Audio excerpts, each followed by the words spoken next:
방역 조치 때문에 평상시와는 달리 좀 테이블 간격도 넓고 좀 듬성듬성하게 자리 배치를 했고요. 오늘 모처럼 반가운 얼굴들 뵙게 되어서 너무 좋고요. 또 오늘 두 분 연사님 모시고 좋은 말씀 들을 수 있을 것 같습니다.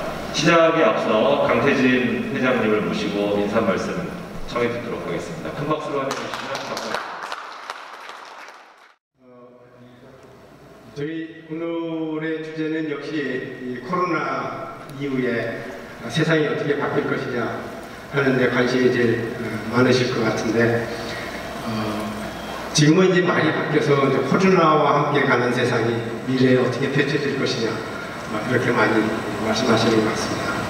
저희는 학교에 있다 보니까 항상 교육에 굉장히 많은 그런 관심을 가지고 들여다보고 있습니다. 저희 나라의 초중고 교육이 1년간 그냥 정체됐다 이렇게 평가해도 괜찮을 것 같습니다. 그 정도로 초중고 교육에는 심각한 영향을 미쳤습니다. 우리 선생과 학생 또 학생 상호 간에 같이 지내면서 대면에서 배우는 교육이 전부 지금 소멸됐기 때문에 저희 나라가 이걸 어떻게 극복해서 이 세대를 제대로 가져가야 될지 여기 앉아 계신 분들은 다 같이 고민을 하고 오늘 아주 좋은 두 분의 연사님을 모셨는데 우리 정강호 이사장님, 이영석 교수님 국가부채가 60%라 하는데 또 어느 양반은 60%가 아니고 그보다도 훨씬 더 높은 그 실질적인 국가부채를 불어날 건데 이와 같은 것들이 우리 국가 미래에 어떤 영향을 미칠지 정말 오늘 심도 있게 공부하는 그런 시간이 됐으면 합니다. 오늘 1강을 준비해 주실 전광호 이사장님께서 강연을 준비하시는 동안 제가 간략히 그 양력을 소개해 드리도록 하겠습니다. 전광호 이사장님께서는 초대 금융위원회 위원장을 역임을 하셨습니다. 제가 마이크 때문에 잘 안 들리셔서 제가 좀 내리고 하겠습니다. 2008년, 2009년 초대 금융위원회 위원장을 역임을 하셨고요. 당시 글로벌 금융위기의 성공적 조기 극복의 핵심적인 역할을 담당하셨습니다. 그리고 동기간 중에 한국인 최초로 국제증권감독기구 아태지역위원회 의장을 역임을 하셨습니다. 그리고 역대 최장수 국민연금공단 이사장 2009년부터 2013년까지 역임하셨습니다. 그리고 연세대학교 경제대학원 석좌교수에 이어서 세계경제연구원 이사장으로 재임하고 계십니다.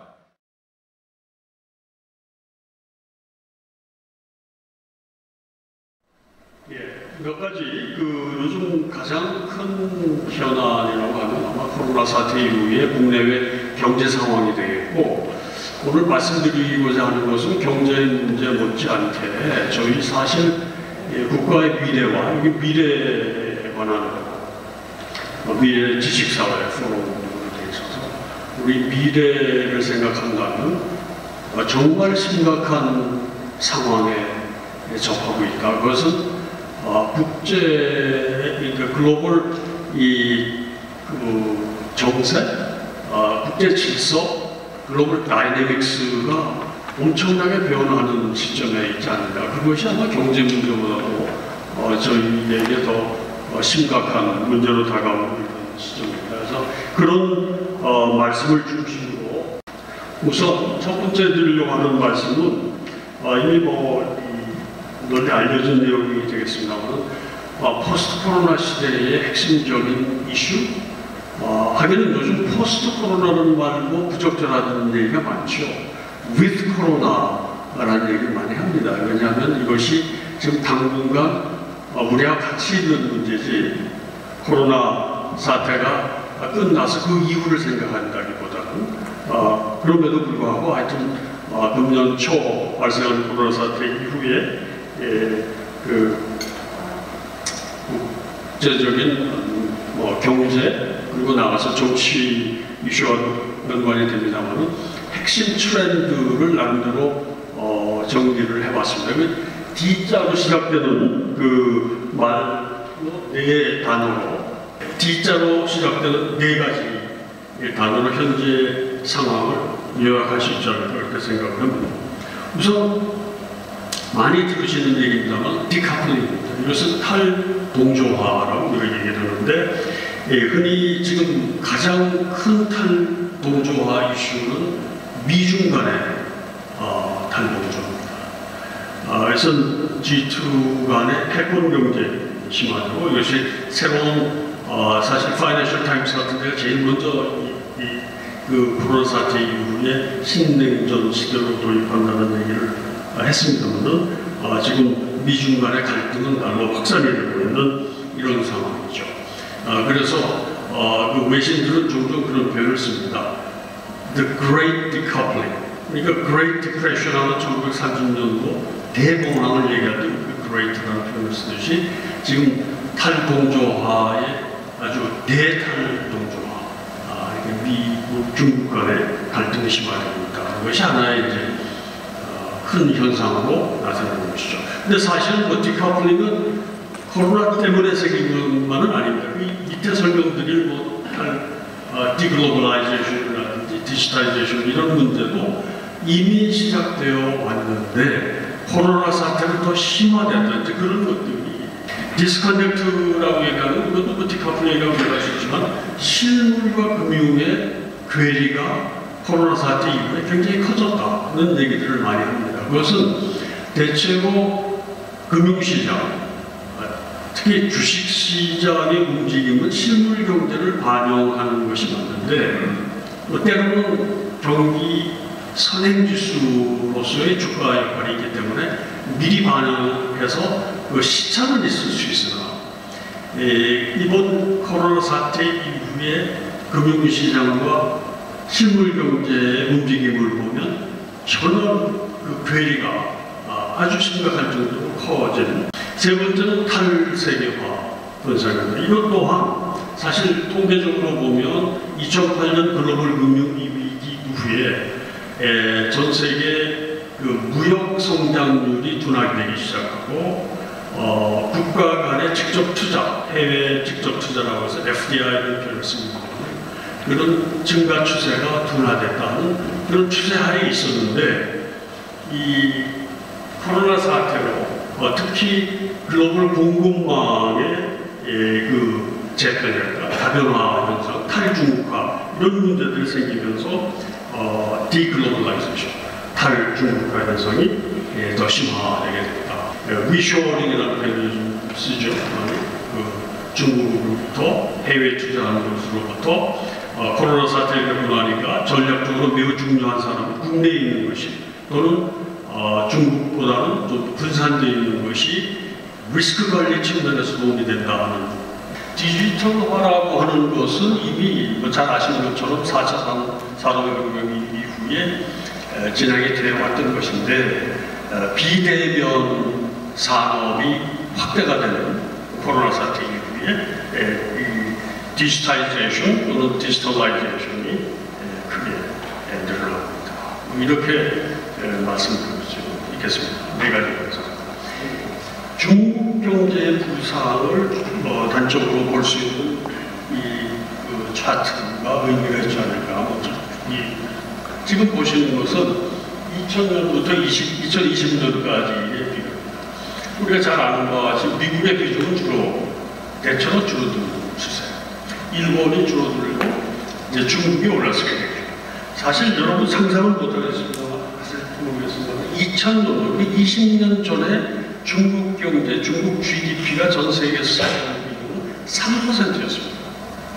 제가 세계여행에 있을 때 1980년도 후반부터 그 중국 출장을 많이 다녔는데 중국이 개혁 개방을 시작하는 전 세계 GDP에서 차지하는 중국의 비중이라고 하는 건 거의 제로에 가까운 겁니다. 그러니까 이 지금 3, 40년 사이에 천지개벽한 일이 일어났는데 멀리 볼 것도 없이 2000년도만 하더라도 3% 남짓이라는 건 우리나라가 지금 전 세계 GDP의 2% 남짓 거의 큰 차이가 없는 수준입니다. 그동안에 이렇게 큰 변화가 있었다는 것이죠. 이게 지금 키포인트가 되는 것이 일본과 중국이 엇갈리게 되는, 그러니까 중국이 G2의 이론으로 올라서는 게 딱 10년 전입니다. 2013년이 되면 시진핑 시대가 시작이 되고 2017년이 되면 그때 이제 트럼프 대통령이 들어가게 됩니다. 그 과정에서 이제 갈등이 훨씬 커졌다는 말씀을 제가 그것 때문에 트럼프 대통령이 미중 간의 갈등을 부추겼다고 볼 것은 아니지만, 그러나 그 이후에 잘 아시는 것처럼 무역 갈등이라든지 양국 간의 갈등이 이제 커진 것이죠. 기존 세력인 스파르타와 신흥국으로 또 아테네와의 전쟁 설명을 하면서 그 그라멜리슨 얘기는 지금까지 지난 한 500년 동안 16번 정도의 큰 기존 강대국과 신흥대국과의 갈등이 빚어진 사건을 16번 있었다고 자기는 이제 분석을 하고 있어요. 그 중에 12번은 전면전으로 전쟁으로 치달았다. 통일전쟁 같은 걸 예로 들 수 있는데, 통일전쟁은 1894년에서 1895년에 걸친 전쟁이죠. 당시 중국의 신흥국인 일본이 도전을 하는 케이스로 일본이 승리하는 상황이라는 말씀입니다. 이와 관련해서는 시진핑 취임 이후에 정책수단으로 내걸은 것이 이제 1대1로라는 말씀을 많이 들으시잖아요. 원벨트 원로드. 그래서 그 육해상 실크로드 이렇게 해서 동남아 또 특히 아프리카, 유럽까지 대규모 인프라스트럭처 인프라 투자를 하죠. 그래서 이제 그 많은 그 개도국에 돈을 빌려주고, 동남아 쪽에 같으면 캄보디아, 라오스에서부터 해서 인도양 쪽에는 스리랑카 같은 데가 대표적인 데고, 아프리카 여러 나라들이 중국의 돈으로 항만도 개발하고 이렇게 이제 인프라에 투자를 하는데, 이것이 이제 문제가 되는 것이 상당 부분 그 꼬리표가 붙은 투자가 됐다.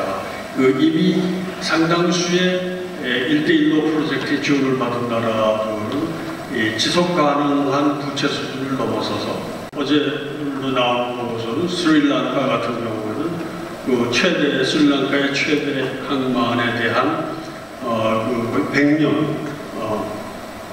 독점 운영권을 중국에 넘기는 이런 사태로서 일종의 중국 제국주의의 확산에 번지고 있어서 이것이 서방 세계와의 갈등을 초래하는 그런 상황이 되고 있습니다.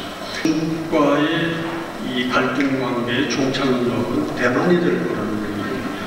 그래서 대만 그 해협을 두고 무력 시위도 벌어지고 있는 이런 상황입니다.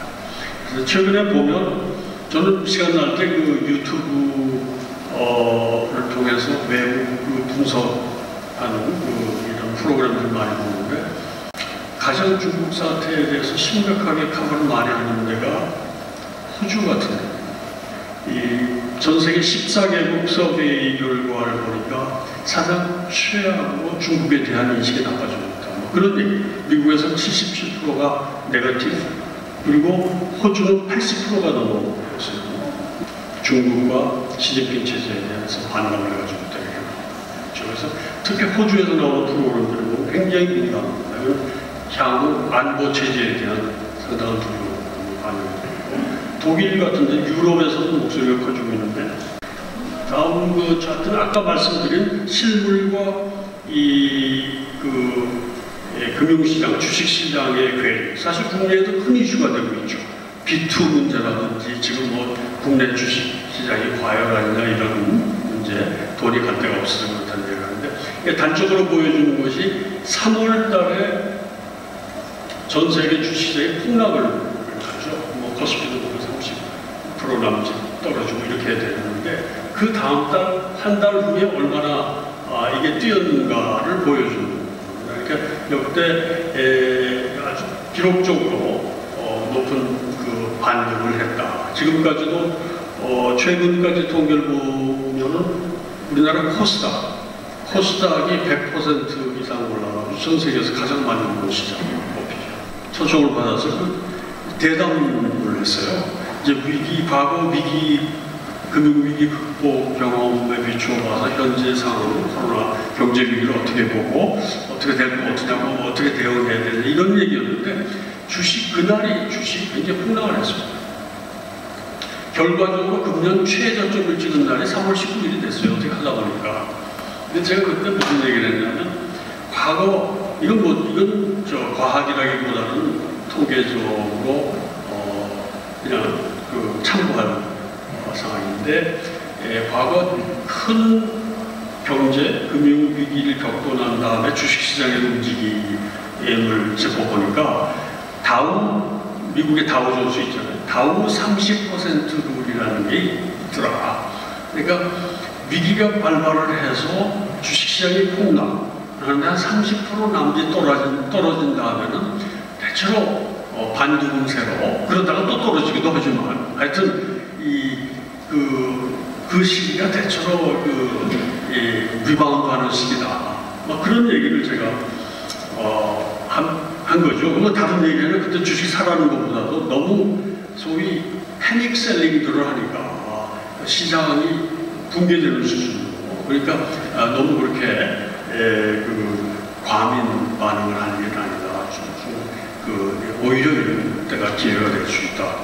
이거는 제가 한 달에 한 번씩 칼럼을 쓰는데 최근 칼럼에 사진으로 차트를 그림으로 그렸는데 혹시 참고 재미를 한번 보시면 좋을 것 같아요. 제가 한 몇 달 전부터는 너무 우리 주식시장에 과열 분위기가 있다. 저도 정부에 잠시 몸담았던 경험이 있기 때문에 정부로서는 너무 떨어져도 걱정이고 너무 이 거품이 끼는 것도 사실 걱정이 되는 상황이 되니까 더더군다나 잘 아시는 것처럼 우리나라 지금 젊은이들 20, 30대에 빚을 내서 투자하는 비트 규모가 역대 최대 수준으로 늘어나고 이렇게 됐지 않습니까? 그래서 이 상황이 과거 경험으로 볼 때 좀 조심해야 된다 하는 관점에서 사실 제일 먼저 이 내용을 이렇게 설명을 했던 건 블룸버그 통신이었는데 그림을 이제 해서 보여준 겁니다. 이것은 과거 경험을 보니까 GDP 총합이라고 하는 건 다른 뜻이 아니죠. 또 실물 경제를 대변하는 지표를 이렇게 볼 수 있을 것 같습니다. 전 세계 GDP의 총합과 전 세계 주식시장의 시가총액 총합을 봐서 둘이 상관관계가 어떻게 되나. 그걸 한번 그림을 보니까 재밌는 현상이 나타나더라. 이게 이 글로벌 증권시장의 시가총액 총액이 글로벌 GDP를 넘어서면 거의 예외 없이 큰 조정을 받게 되더라. 이게 무슨 과학적인 또 설명만은 아닙니다. 좀 경각심을 일으킨다는 차원에서 보여줬던 것인데 과거에 60, 87 이건 조 달러 이게 지금 최근에 이게 8월 달이었을 겁니다. 8월 9월이었나요? 그때 전 세계 글로벌 증시 시가총액이 금년 2, 3월 이후에 급속도로 늘어나서 88조 달러가 됐는데 우연히도 그 금액은 금년도 이 글로벌 GDP 총액하고 같았다. 그래서 과거 꼭 그렇게 되는 건 아니더라도 이것이 상당히 오버히팅이 되고 있다 하는 그런 주식시장이 그런 인식을 좀 갖도록 한다. 여러 가지 VUW 여러 가지 형태의 얘기를 하는데 요즘 W형의 회복 얘기를 하고요. 이렇게 좀 회복됐다 다시 가라앉고 오늘 어디 언론에도 얘기를 했습니다만 해외에서 전에부터 얘기하는 K형 얘기를 많이 합니다. K형은 하나는 올라가고 하나는 내려가고 그러니까 코로나 사태 이후에 큰 문제로 지적되는 게 이 이니퀄리티죠. 그러니까 소득이나 사회 계층에 따라서 불평등이 심화된다. 어려운 사람들이 블루칼라 워커들이 더 잡을 빨리 잃고 거기에 되면 아주 그 기술력이 높은 쪽은 재택근무로 버티고 뭐 이런 식의 이 K형이라고 얘기하는데 이것도 국가마다 회복하는 페이스도 이런 식의 뭐 잘 되는 데는 잘 나가고 그렇지 않은 데는 더 나빠지는 이런 그 양극화가 심화된다고 하는 얘기로 지적이 됩니다. 이거는요 사실 몇 년 전에 영국에서 나오는 그 경제 전문지 에코노미스트의 표지입니다. 아니 뭐 이미 보시고 기억하시는 분들도 계신 것 같은데 왜 다시 꺼내냐 하면 그때만의 얘기가 아니고 다시 또 이게 이 그림에서 뭐를 느끼셨나고 제가 여쭤보면 아마 특징이 있는 게 다리가 짧고 그렇죠? 그리고 이제 그 기수가 나이가 들어가고 이렇잖아요. 그때 그 커버 스토리가 얘기하려고 했던 핵심 메시지는 초저금리 시대. 저금리다 보니 발이 아무래도 짧다 보니 달리는 속도도 그렇죠. 그러니까 저금리 저성장 그리고 고령화 이런 문제들이 심각한 이슈다라고 하는 건데 사실 오늘날의 이 문제를 우리가 특히 우리나라 같은 데가 안고 있게 저 고령화 문제는 전 세계에서 가장 심각한 고령화 속도가 가장 빠르고 출산율 제일 낮고 뭐 이런 나라죠. 그래서 굉장히 의미 있는 것이고 이 얘기는 어떻게 생각하면 경제 위기적 상황이라는 것은 반복적으로 일어나고 정말 그 근본적으로 대처하기 위한 철저한 체질 개선, 경제 체질 개선이 얼마나 중요한가 하는 그런 것을 담고 있는 그런 내용이 아닌가 싶습니다. 제가 중국 얘기를 하기 위해서 이거를 보였는데 최근에 사실 한 두 달 전인가 중국 대사관에서 이렇게 모임을 만들었어요. 중국 대사관에 있는 사람들 들으라고 좀 까칠한 얘기를 하면서 이걸 보였는데 제가 사실 아까 말씀드린 대로 30여 년 전 처음 중국을 80년대 후반 출입할 때 첫 출장을 중국에 갔을 때 저도 그때 뭐 별 볼 일 없는 입장이지만은 하여튼 세계은행 사단장을 왔다고 아주 식사대접을 받고 그 국장감을 그러니까 재무부 관료들이 소개를 해줘가지고 구경을 하는데 방문 기념으로 거기서 써줬어요. 공자의 얘기입니다. 경죽진 이후인데 저는 특히 경죽 이 두 개를 그래서 워싱턴의 세계은행제 사무실에서부터 지금까지 많은 사무실을 거쳐왔는데 지금까지도 저 어딜 가든지 벽에 지금 제가 걸어놓고 있는 좋아하는 글귀인데 특히 경죽지는 겸손한 자가 나아간다. 제가 중국 분들한테 얘기하고 80년대, 90년대 제가 출장 갔을 때 참 그 중국 당국자들이나 고위층이 크게 겸손하게 보여서 제가 참 대국다운 풍모가 있다 이런 얘기를 한 적이 있었는데 미안한 얘기지만 너무 달라지지 않는 거고 지금 뭐 미중 갈등의 배경이라든지 이 소위 그 신흥국들 개도국의 제국주의적 이런 성기를 뻗치는 이런 모습이라든지 매우 그때 받은 인상과 너무 다르다. 이 본래 예상을 했던 중국이 미국의 GDP를 따라가시는 추월을 하는 그래서 세계 GDP 규모로 국가 GDP 규모로 1위가 되는 시기가 언제일까라는 그런 얘기를 해봤죠. 보통 그동안 많이 나온 얘기는 2030년대입니다. 근데 가장 최근 전망치는 두고 봐야 알겠습니다만은 좀 빨라진다. 코로나 때문에 충격이 처음 시작은 중국에서 했는데 충격은 오히려 딴 데가 더 심하게 받아서 미국도 마찬가지고 2028년 얘기가 되죠. 그러니까 2030년 전에 역전 현상이 발생할 수 있다. 과연 중국 경제가 작년에 6% 성장, 지금 향후 5년은 최근 나온 전망치는 5% 경제를 얘기를 합니다. 어쨌거나 서방 국가들 선진국에 비해서 높은 성을 내고 있죠. 이것이 가능할까?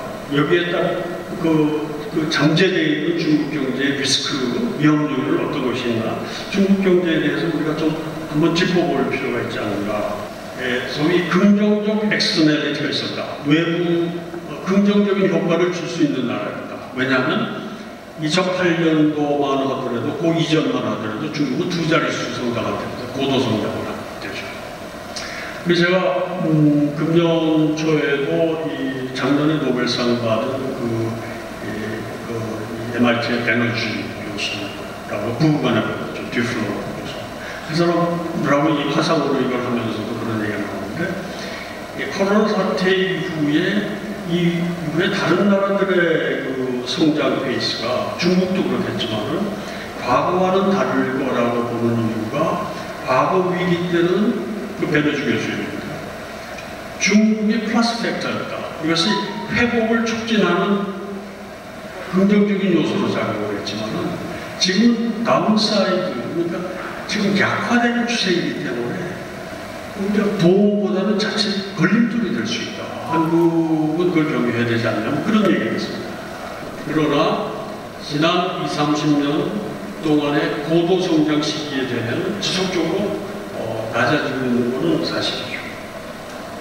그리고 중국 경제는 흔히 세 가지 함정에 빠져있다 이런 얘기를 또 종종 합니다. 하나는 아까 말씀드린 대로 미중 갈등과 같은 국제적인 차원에서의 그 함정, 투피디드에서 함정 말씀드렸습니다.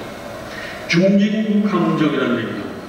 그 중진국 신드롬이라고 얘기하는데 지금 최근에 그러니까 작년 기준으로 그대로 1인당 GDP가 10,000불을 넘었습니다. 중국. 전체 규모는 2위지만 1인당으로 보면 아직 중진국인 셈이죠.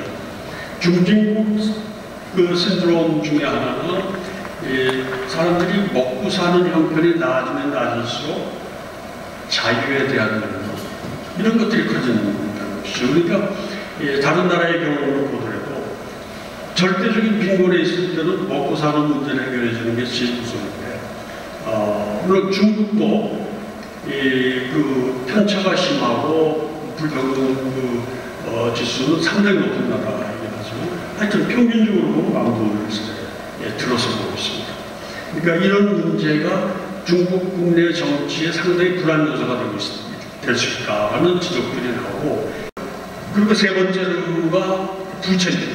중국의 가장 큰 경제적인 측면에서의 아킬레스건은 국가 부채입니다. 이것은 이제 좀 이따 차트를 보여드리려고 하는데 전 세계에서 비공식 지표인데 국가, 기업, 가계부채 총계로 봤을 때 GDP 대비 가장 부채가 많은 나라가 중국입니다.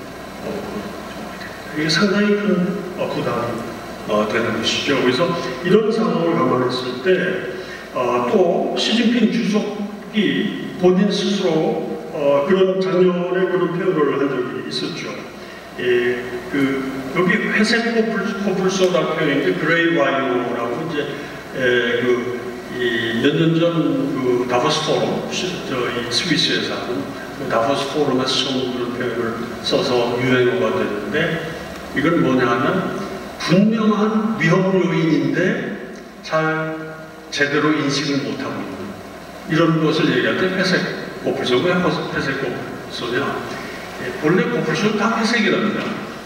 근데 보는 각도에 따라서 빛의 각도에 따라서 검게도 보이고 희게도 보이고 그래서 어떤 사람은 흰색 괜찮다든지 검정색이라든지 이렇게 보는 각도에 따라서 달리 얘기한다. 근데 그 실체는 아주 위험한 요소다. 해서 시진핑 주석 스스로가 이 회색 코뿔소라는 표현을 쓰면서 중국의 상대 위험 요소를 얘기하는 게 있어요. 국가부채 조금 전에 말씀드린 것. 그리고 그림자 금융이라는 것은 지하 금융, 지하 금융입니다. 부동산 금융.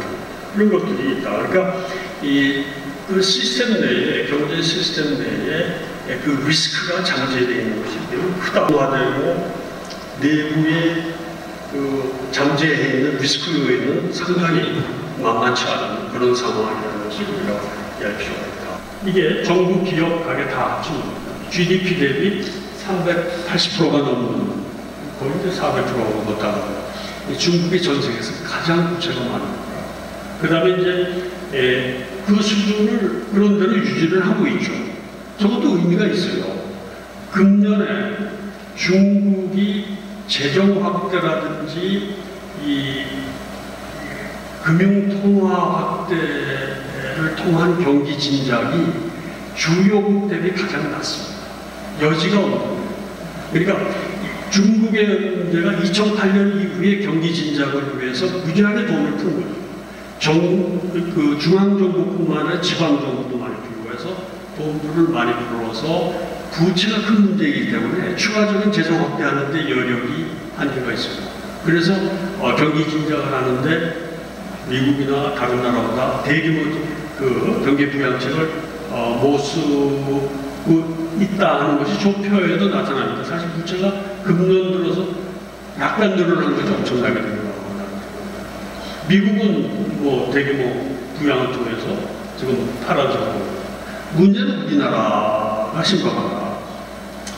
이게 2010년도 지금 IIF 통계를 보면 한국이 이 통계 대상이 되는 30여 개인데 세계 주요국을 다 포함한 건데 중에 그 평균치를 우리 사상 최초로 우리나라 이 총 부채 비율이 세계 에버리지 평균을 넘어섰다는 게 저 핵심 포인트입니다.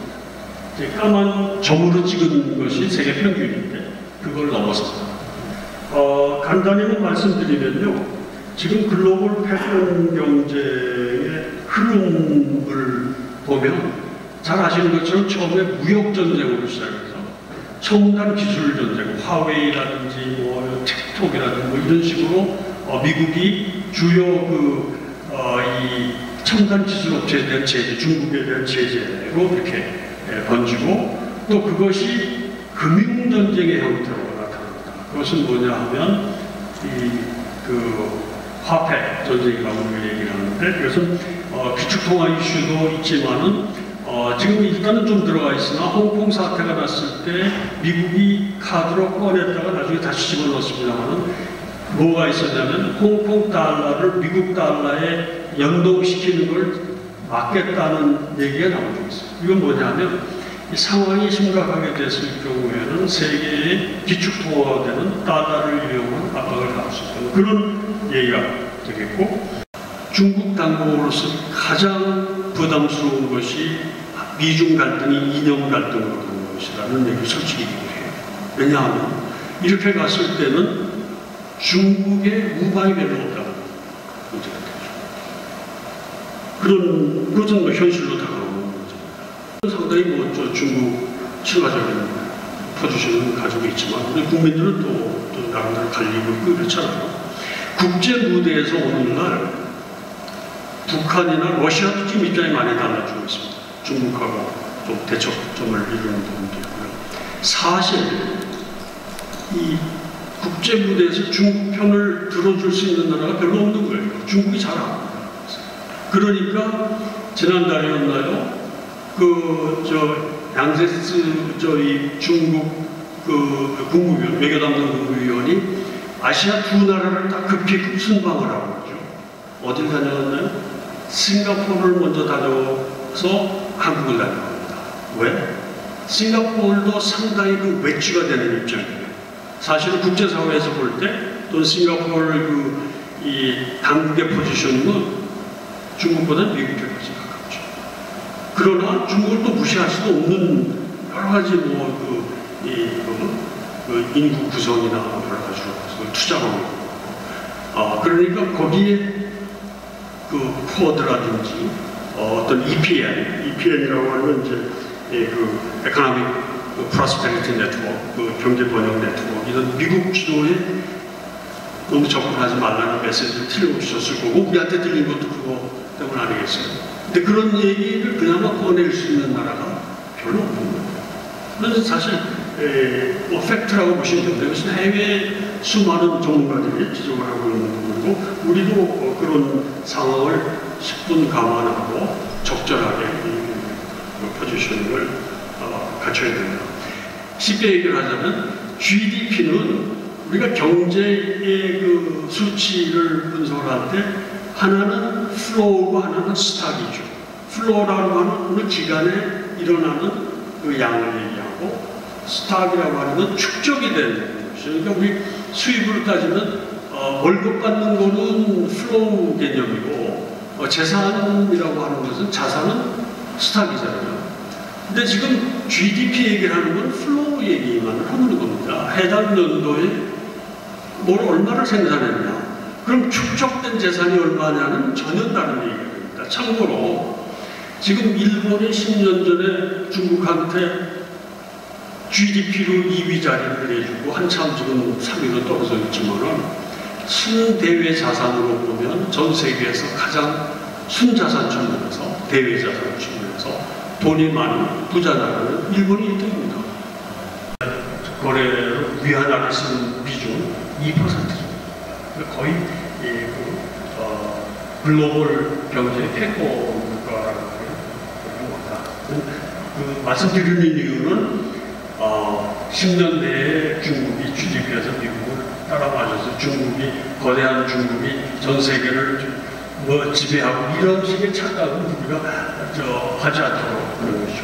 글로벌 패권 경쟁이라고 하는 건 훨씬 더 깊은 내용까지 반영을 해야 됩니다. 세 가지 유행이 있다. 정치권, 정부가 기업을 바라보는 세 가지 유형이 있는데 하나는 쏴 죽어야 될 맹수로 보는 시각이 하나. 계속 젖을 짜내면 되는 걸로. 그러니까 세금 맨날 빼가도 되는 대상. 또 하나는 국민들의 행복과 국가 발전을 위해서 저렇게 말을 계속 끌고 가는, 그러니까 마차를 끌고 가는 말젖소, 이 사자 이렇게 되는데 어떻게 돼야 나라가 되는지 뻔한 거 아니겠어요? 근데 이 앞쪽으로 생각하는 사람들이 있다는 게 매우 걱정스러운 상황이죠. 여러 정책 면에서. 첫 번째는 조 스티글리츠라고 노벨상을 2001년도에 받았죠. 제가 세계은행에 있을 때 부총재로 계신 분이죠. 제가 모신 분이기도 한데 이분은 그 본래 기조는 굉장히 진보적인 분입니다. 이 양반이 그때 한 얘기가 뭐였냐면 경제는 용수철과 같다. 이거 무슨 얘기냐면 과도하게 오래 눌려 있으면 회복력을 잃어버린다. 탄력. 용수철 이렇게 되고 오래 꽉 눌러놓으면 그 다음에 놨을 때 그 본래 복원력이 이렇게 살아나질 못한다. 그러니까 기업, 경제 너무 과도하게 과도하게 또 오랫동안 무리하게 억눌러서는 경제의 그 활력 자체가 떨어진다. 그렇게 돼서는 안 된다. 이제 그게 한마디 오늘 기억해 볼 문제고. 이 양반이 저는 최근에 기본소득 관계 얘기를 한 인터뷰에서 전 찬성할 줄 알았어요. 워낙 진보성이니까. 근데 의외로 기본소득 얘기는 매우 신중하게 접근해요. 오히려 일자리 창출 그리고 노동 그 사람의 표현을 빌리자면 노동시장의 정상화 이런 것이 우선이 돼야지 기본소득이 우선이 없습니다.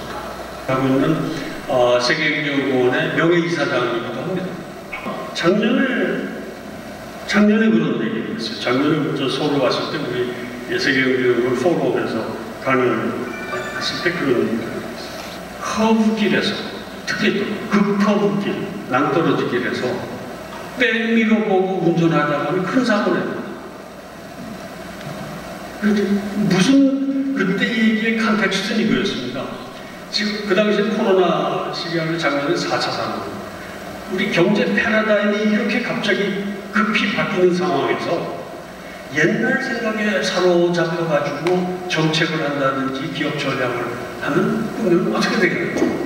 미래를 내다보고 해야지. 앞을 내다보고 전략을 짜야 되지 않느냐. 커브길에 패러다임 변화 시기에 앞을 보고 운전을 해야 제대로 가지 백미러 보고 하다가는 큰일 나는 게 아니라 정말 좀 멋있는 얘기였어요. 우리가 언제적 얘기를 아직부터 적폐 청산을 해요. 그것도 저는 그때 오는 메시지 중에 하나였어요. 걸핏하면 옛날도 지금 얘기를 잘하는 거죠. 전 세계가 이렇게 지금 급변하고 정치 환경, 경제 환경, 코로나로 인해서 완전히 지각이 흔들리고 있는 이런 상황 속에서 마지막 카만 라이언트입니다.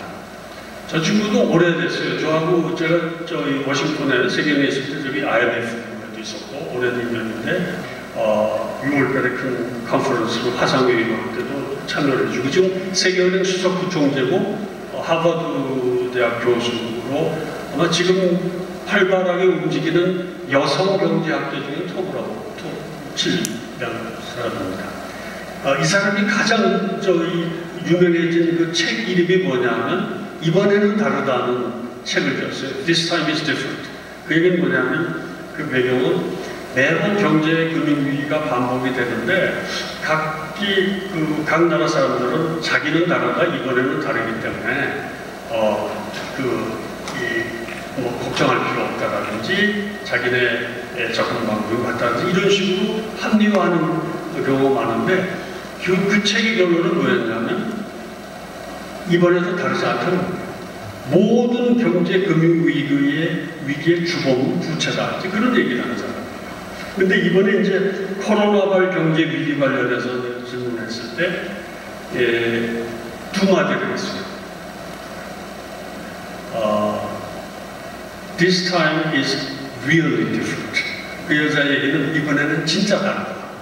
왜 다르냐? 부채 문제가 아니라 원인이 전염병으로 생겼기 때문에 과거 우리가 위기를 극복하던 그런 툴, 수단 이런 것으로부터 접근 방법이 달라야 된다라는 리얼이라는 얘기를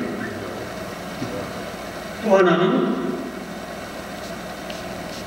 경기의 반등, 리바운드. 영어를 자꾸 써서 죄송합니다. 워낙 저 영어 잘하시는 분들 많이 계셔요. 리바운드죠. 반등과 경제의 회복, 리커버리를 혼동하죠. 그것도 굉장한 얘기인데 그건 뭐냐 하면 지금 사실 중간중간 재정 풀고 중앙은행에서 돈 풀다 보면 반짝반짝 회복하는 모습을 보일 수는 있으나 그 리바운드와 진짜 근본적으로 회복하는 리커버리를 혼동하지 않습니다. 그러니까 진정한 경제 회복, 체력이 제대로 회복되는 것은 그때의 포인트는 장기적으로 갈 수밖에 없다. 이 반짝 조금 나아지는 거 가지고 흥분해서 잘 됐다고 너무 자만해서는 안 된다. 그 얘기예요. 머리는 REC예요. 그래서 본인이 그걸 의식했는지 모르지만 제가 칭찬을 했어요. 기가 막힌 세 가지를 얘기를 해줬다. 그 뒤에 뭐 재밌는 얘기 있습니다. 이미 제가 시간을 많이 끌었습니다. 그리고 다시 한번 모두에 말씀드렸던 것처럼 제가 사실 적지 않게 강연을 나와서 오늘같이 조심스러운 자리가 없었다. 그 말씀을 꼭 드리고 싶고요. 선배님들 저희 넓은 아량으로 양해해 주시고 그렇게 봐주시면 감사하겠다는 말씀을 드리고 경청해 주셔서 감사합니다.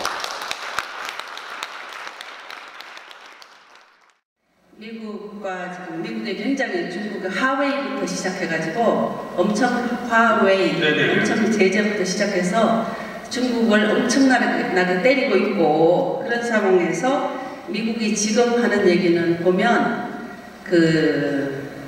중국이 적대국이라고 얘기를 하지 않습니까? 근데도 불구하고 적대국이라고 하면 옛날에 미소 관계 같이 그런 적대국이었는데 미소 관계는 굉장히 교류가 별로 없었고 스파이, 제거 이런 정도였는데 미국과의 관계는 지금 엄청나게 많은 관계를 유지하고 중국과의 관계는 많이 하고 있지 않습니까? 경제, 교육, 유학생, 공제학원 이런 것들이 굉장히 많은데 그래서 이번에 보면은 이 트럼프 시대에 와가지고 보면은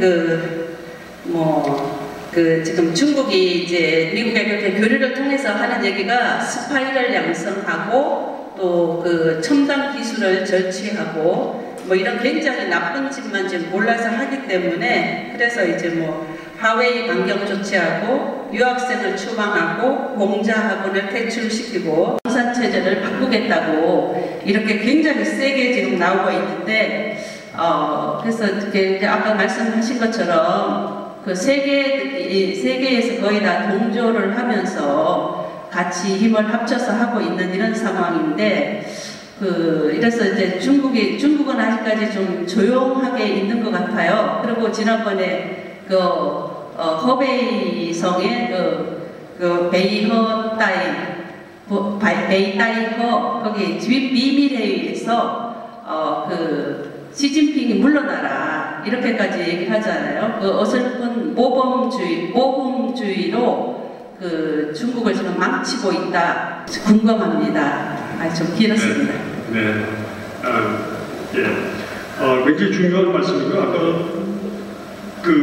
저도 수차례 언급했던 것처럼 미중 간의 갈등은 정말 이 세계적 갈등이라고 할까, 전 세계에 가장 엄청난 그런 움직임이죠. 앞서도 말씀하셨지만은 이쪽 분야의 전문가들도 지적을 하는 것이 미소과의 관계와 미중과의 관계는 다르게 봐야 되지 않느냐 그런 얘기를 합니다. 왜냐하면 미국과 소련과의 관계는 사실 안보 군사 면에서의 이제 충돌이 이제 중심인데 그 이전에 미중과 같은 이런 수준의 경제적인 서로 상호 의존 관계는 없었던 것이다. 그렇기 때문에 이게 체질적으로 둘이 다른 문제다. 이제 이렇게 보는 시각도 있죠. 야망이 있다고 할까요? 그 문제, 중국의 꿈을 이룬다는 이것을 발통을 너무 심하게 드러내는 것이 아니었나라는 그런 데 대한 나름대로 이런 조심하는 분위기가 있다고 요즘 하지요. 왜냐하면 그의 역풍이 미중과의 관계가 아니라 여러 나라와의 갈등 관계를 그래서 예를 들면 홍콩 사태가 직접적으로 영향을 준 거는 영국이 어쨌거나 관계가 홍콩과는 남다르고 그리고 영연방 국가가 50여 개국이 전 세계에 있는데 물론 응집력이 있는 관계는 아니지만 나름대로 정서적으로 관계가 있습니다.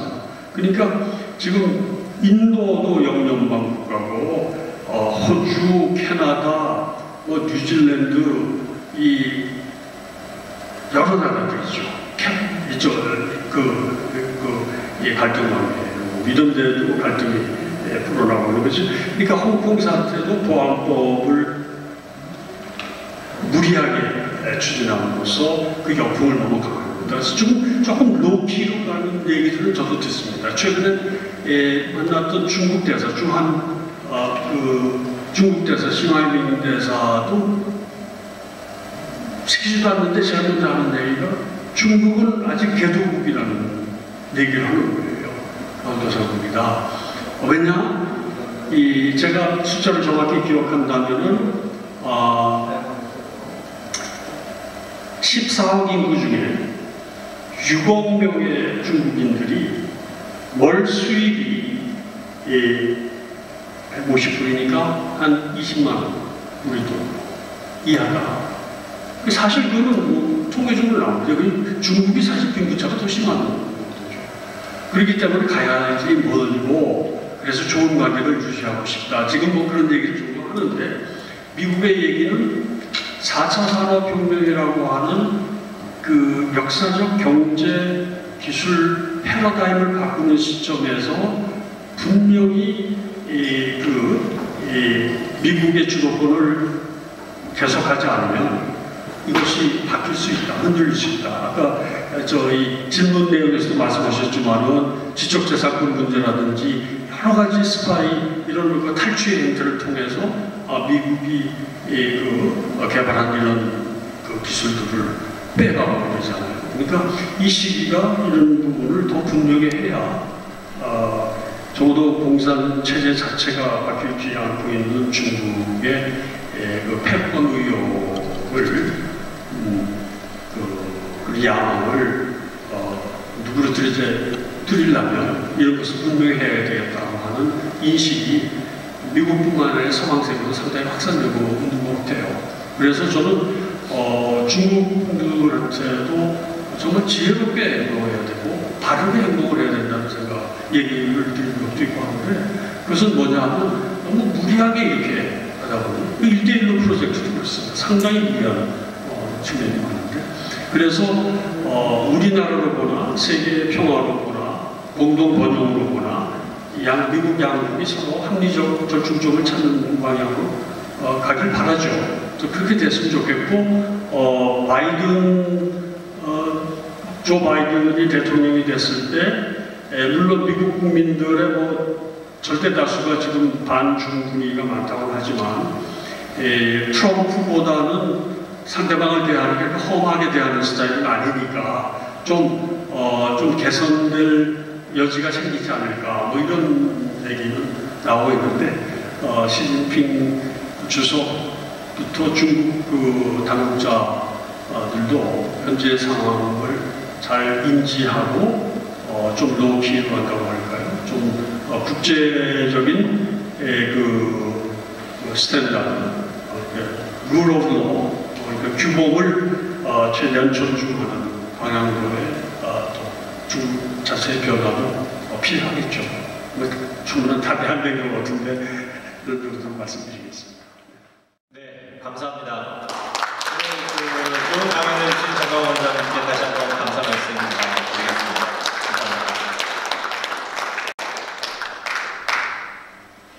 네, 코로나 이후의 세계 경제를 1시간 남짓여 동안 굉장히 잘 말씀을 해주셔서 머리에 쏙쏙 들어왔던 것 같습니다. 근데 이제 드는 생각은 결국은 기승전 중국이 아닌가 생각이 되고요.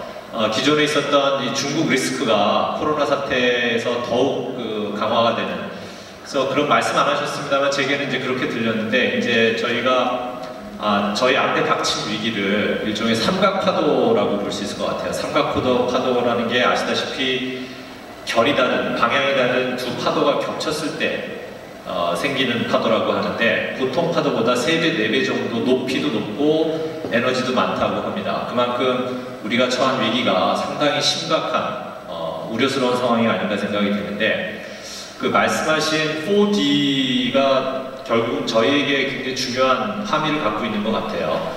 우리가 중국에 대한 의존도가 상당히 경제적으로 높은 상황에서 이제는 완전히 중국과 결별하는 거는 현실적으로 가능하지도 않고 바람직하지도 않지만 중국 경제와의 디커플링을 생각을 해야 되겠고요.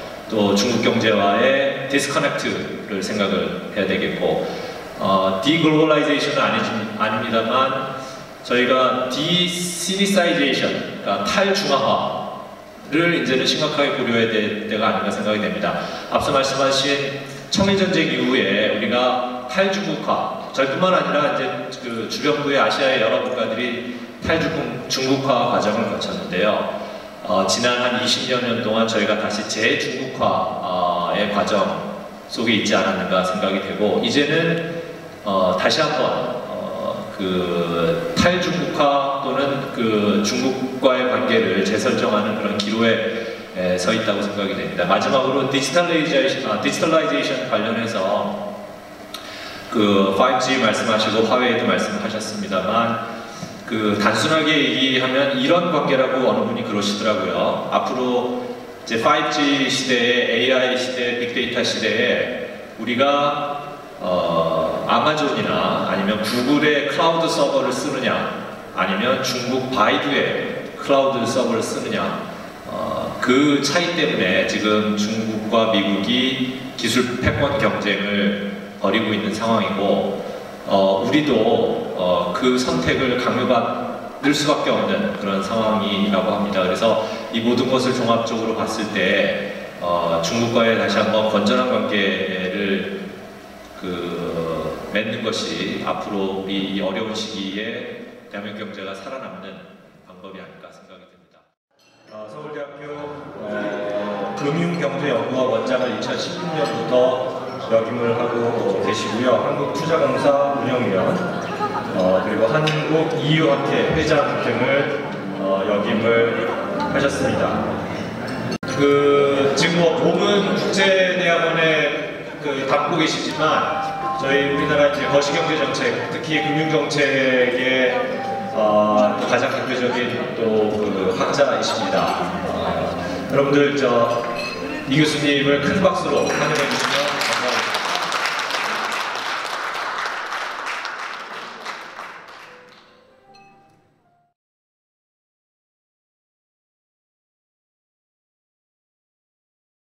금융에 대해서는 지금도 이제 그렇지만은 이 위기를 극복할 수 있는 건 당연히 정부 정책밖에 없다 해가지고 엄청난 재정 정책 그리고 또 엄청난 금융 수단 아주 동원을 막 대처하고 있는데 그래서 금융이라는 것은 보면 특히 위기 때만 되면은 항상 많은 사람들이 이제 관심을 끌게 됩니다. 저희들 우리나라 같은 경우도 여러 차례 이제 위기가 있었기 때문에 더더욱이고요. 근데 이제 예전의 경제 발전 과정에서 보다 보면 우리나라가 굉장히 빠르게 발전해 왔는데 항상 병목처럼 뭔가 재앙이 있다면 금융 쪽이 발전을 하지 못했다 이런 얘기를 많이 했고요. 근데 이제 위기 때는 무조건 위기 대처하기 위해서는 금융 수단이 최고다라는 차원에서 이제 또 관심을 끌고 하는데 그러면서 이제 쭉 하다 보면은 이제 금융의 관심이 나중에 이제 금융 발전 산업이라는 방향으로 이렇게 전환이 되면 좋을 텐데 대부분 보면은 금융에 대한 관심이 금융 자체의 발전보다는 다른 목적 때문에 관심이 이제 생겨나기 때문에 예를 들면 좀 아까처럼 그냥 빠른 경제 발전 과정에서는 경제 발전을 지원하게 위기 때는 또 위기 극복을 하게요.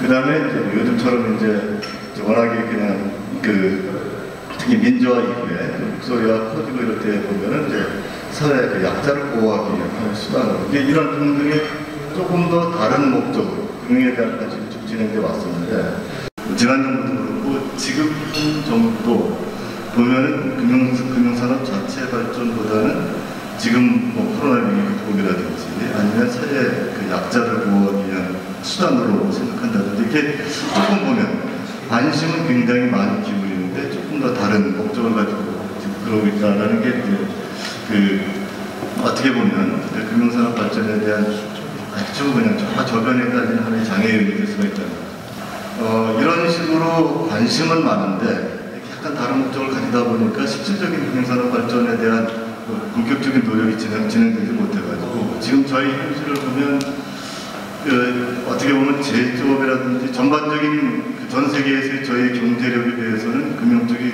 훨씬 취약한 아니면 좀 낮은 정도의 발전 단계가 되지 못하는 거죠. 제일 그런 걸 얘기 많이 하는 게 저희 쌍둥이 격차 문제 얘기를 많이 합니다. 쌍둥이 격차라는 거는 하나는 삼성전자로 대변되는 이제 제조업과 금융계에서는 KB라든지 이런 데하고는 사실 비교가 안 되거든요. 그래서 약간 이제 업계 사람들 얘기 들어보면 금융업계에서 피 터지게 싸워가지고 1등이 됐다 그래봐야 서울에서 1등.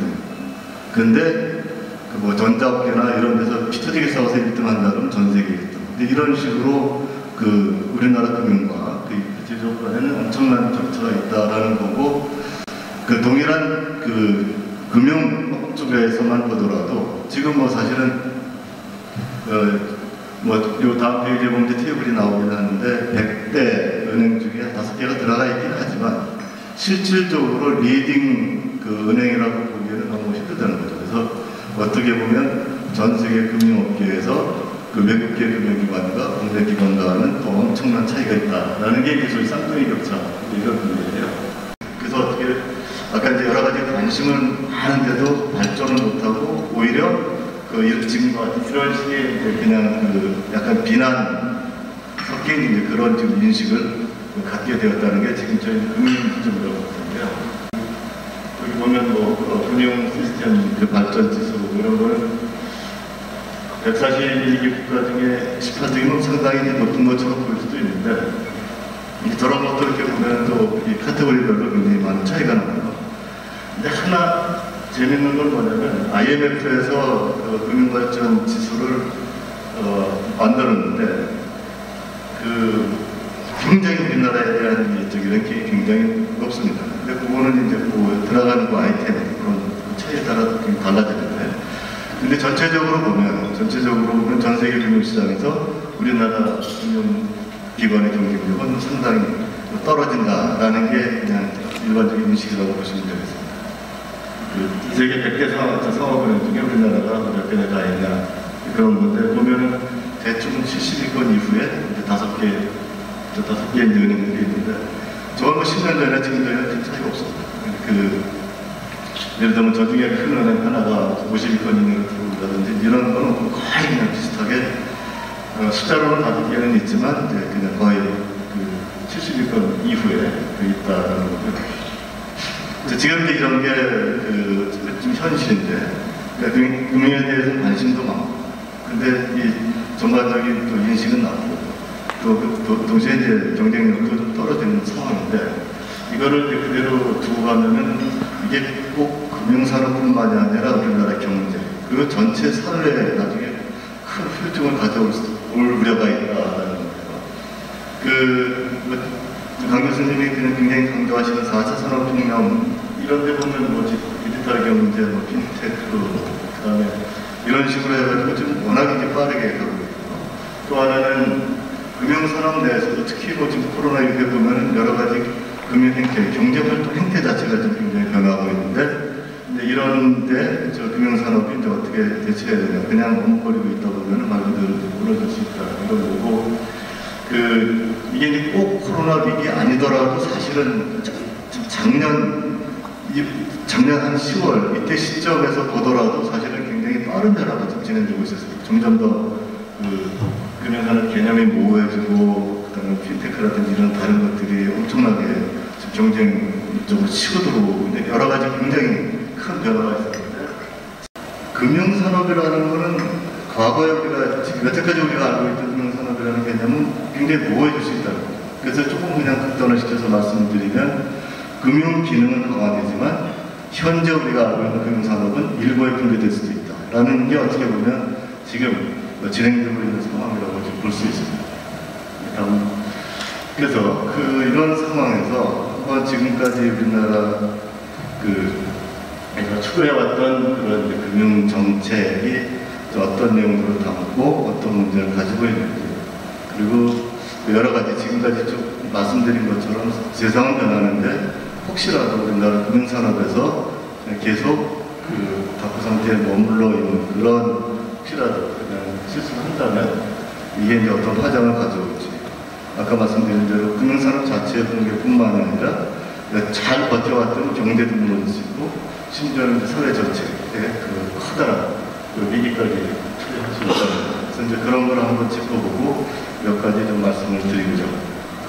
근데 제일 대표적으로 가장 많은 변화가 있었던 때가 OECD 가입하기 전, 그때 여러 가지 내용을 추구하고 그러는데, 그때가 개인적인 판단으로는 가장 많은 내용이 있었고, 사실상 많은 노력을 기울였던 때 같아서 금융기업위원회에서 만든 보고서, 그 내용을 가지고 이제 저때 어떠한 금융기업을 추구하려고 했는가, 그리고 다른 정부는 다 생략하고 이제 지난 정부하고 이번 정부하고 중요한 이제 몇 가지 금융정책들을 추구하는데 그런 내용들이 있는가, 이거를 간단히 좀 그냥 말씀드리도록 하겠습니다.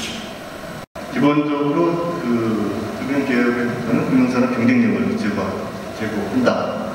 근데 다만 산업 경쟁력 제고를 하다 보면은 소비자들이 여러 가지 또 불편을 겪을 수도 혹시라도 있을지 모르니까 그런 소비자들의 편의를 동시에 도모하고, 또 이러한 혁신 추구하는 과정에 여러 가지 불안이 야기되지 않도록 금융안정을 추구한다. 이런 게 기본적인 금융개혁의 목표입니다.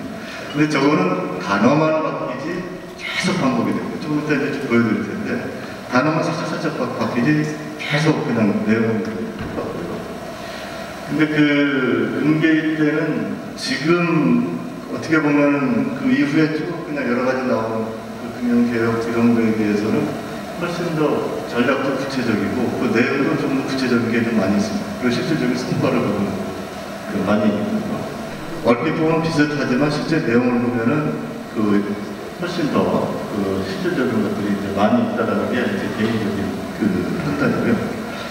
그래서 이 금개입 때 추진했던 금융개혁 내용을 지금 현 정부, 나중에 현 정부도 말씀을 드리겠지만 그 비교를 해보면 한 가지 중요한 차이가 보통 세국지, 아까 말씀드린 세국지로 뭐 혁신, 포용, 안정, 또 이 세국지로 가지고 다 이제 나가는데 다른 정부 이때 비해서 훨씬 더 시장 기능을 강조하고 어떻게 보면 그 세국지 중에 혁신이라는 쪽에 시장 기능 강조하는 게 훨씬 더 뚜렷하게 나타난다라는 게 금개입 보고서의 주요 특징이고 뭐 다른 정부도 그냥 건너뛰고 이제 지난 정부 박근혜 정부 때 보면 되게 이제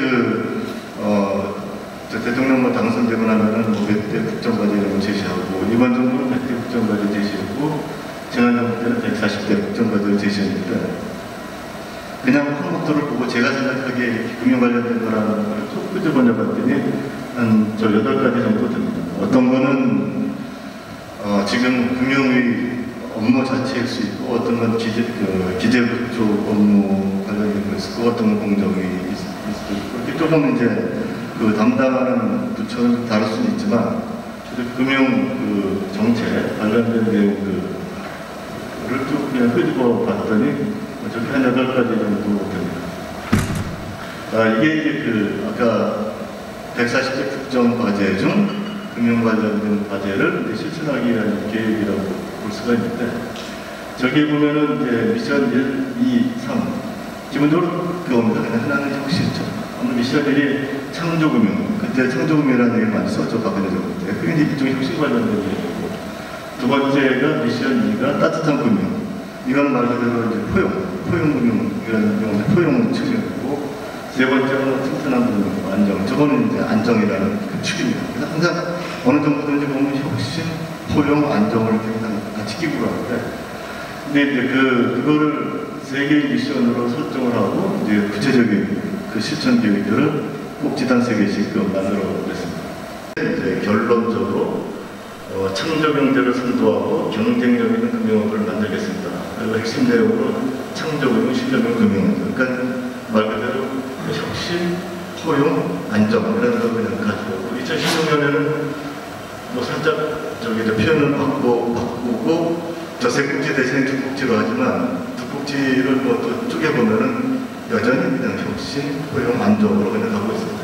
뭐 구체적인 아주 세부적인 아이템들은 조금씩은 바뀔 수 있는데 전체적인 아웃라인은 크게 변하지 않는다. 그래서 지난 정부 때 거도 강한 이번 정부하고 비교해보면 사실은 서로 굉장히 용어는 바뀝니다. 창조금융에서 지금은 이제 현 정부 때 혁신금융으로 바뀌고 최근에는 또 유대금융으로 바뀌고 그러는데 용어는 바뀌지만 내용상에서는 큰 차이가 없고 그 다음에 지난 정부에서 따뜻한 금융이었던 게 이번에 포용금융으로 표현이 바뀌었지만 여전히 마찬가지고 이제 현 정부에서 추진하고 있는 금융정책을 한번 보도록 하겠습니다. 현 정부도 대통령 100대 국정과제를 제시하고 그 중에 이제 그쪽을 쭉 그냥 내용을 살펴보면 한 5가지가 이 금융정책 관련된 내용이라고 할 수가 있습니다. 그래서 그 중에 일부는 금융이 담당 내용이라고 볼 수 있고 어떤 건 기재고 어떤 건 공정에 관련된 내용인데 아까 지난 박근혜 정부 때처럼 마찬가지로 이제 이러한 국정과제를 실천하기 위한 몇 가지 주요 내용들을 제시하는데요. 이게 이제 어떻게 보면은 시작할 때 제시한 내용이고 매년 금융위에서 아까 보여드린 그림과 같은 업무 체계를 제시합니다. 저희 꼭지가 4개로 되어 있는데 가만히 보면은 여전히 혁신, 포용, 그냥 안정이라는 그냥 프레임을 그대로 가져간다고 보시면 됩니다. 그 다음 여기에는 말 그대로 그냥 용어 자체를 그대로 씁니다. 혁신금융, 신뢰금융, 저기 금전이 포용적 금융이라는 포용금융이고, 그 다음에 세 번째가 금융 안정. 그래서 이제 가져가고 세부 내용들은 이제 쭉 세부 내용으로도 보면은 지금 조금씩 달라지기도 하죠. 이제 아까처럼 핀테크 산업이 확대가 된다든지 그러면 약간의 일부 업무 항목 차이는 있긴 하지만 전체적인 내용에 큰 변화가 없고요. 그 다음 여기서도 똑같이 지금 혁신금융, 포용금융, 든든한 금융인데 종합금융 안전금융인데 좀 이런 식으로 해서 그냥 매년 금융정책의 기본 프레임은 그 세 가지 꼭지를 그대로 이제 유지하고 있다. 그래서 조금 지금까지 말씀드린 금융개혁위원회의 주요 내용, 그 다음에 박근혜 정부 때의 주요 내용, 그 다음에 현 정부의 주요 내용을 그냥 여기다 제가 그냥 요약한 건데요. 금융정책의 꼭지는 저 세 개 맞습니다. 그리고 아까 WEF나 IMF, 기타 여러 가지 시티 오브 런던 이런 데서 이제 여러 가지 금융 경쟁력 지수 만들거나 금융 발전 지수 만들거나 이럴 때 보면은 어떤 지수를 만들기 위해서 카테고리를 몇 개를 설정을 하는데 기본적으로 보면 그런 데서도 똑같습니다. 그냥 하나는 이제 혁신 관련된 내용이고 하나는 소비자 편의 관련된 포용 관련된 내용이고 또 하나는 이제 금융 시스템 안전 관련된 내용이고 그 세 가지 꼭지는 어디서나 유지가 됩니다. 근데 이제 어떻게 보면 서로 간의 차별성을 둔다고 할 때 저 꼭지 자체를 아예 그냥 없애고 완전히 바꿔버려라 이런 거라기보다는 같은 꼭지를 유지하더라도 그 내용을 이제 어떤 거를 담느냐가 중요한데 혁신 관련해서는 금융개혁위원회는 아까 말씀드린 것처럼 굉장히 시장 경쟁은 다른 두 케이스에 대해서 훨씬 더 강조하고 있고 그 다음에 이제 지난 정부나 이번 정부 같은 경우에 지난 정부에서 창조금융이라는 단어를 쓰고 이번 정부에서 혁신금융이라는 단어를 쓰고 있는데 이제 그 단어만 바뀌었고 약간의 내용은 큰 차이가 없다는 거죠. 금융의 접근성이라든지 이런 거에 대한 내용을 강조하고 있고 포용이라는 데에서는 거의 이 세 케이스가 차이가 없다고 하고 근데 금융안전 관련해서는 약간 어떻게 보면 차이가 있을 수도 있는데 그게 이제 이 금융개혁 때는 어떻게 보면 이제 가계부채 문제라든지 이런 게 지금하고는 이렇게 좀 정도가 달랐기 때문에 중요한 꼭지 중에 하나로 이제 가계부채 관리 이런 내용이 구체적으로 이게 포함되진 않는데 언제부터인가 저 문제는 상당히 중요한 내용으로 포함된다는 거. 그래서 그런 면에서는 금융개혁 특구가 약간은 다른지 모르겠지만 보면은 이제 계속 안정을 도모하고 여러 문제 있으면 선제적인 대응을 하고 가계부채 관리하고 그리고 IMF 위기에 그리고 금융위기를 겪었기 때문에 그런 어떤 요인에 대해서 대응한다는 이런 내용들로 써 있습니다. 간단하게 말씀을 드리면 꼭지 큰 아웃라인의 차이가 없는데 금융개혁 때는 다른 때에 비해서 첫 번째 꼭지가 혁신 또는 시장 경쟁이라는 게 훨씬 더 강조가 됐고 현 정부는 다른 때에 비해서 어떻게 보면은 이 포용금융이라든지 이게 훨씬 상대적으로 더 강조가 됐다라고 그냥 생각하시면 될 것 같습니다.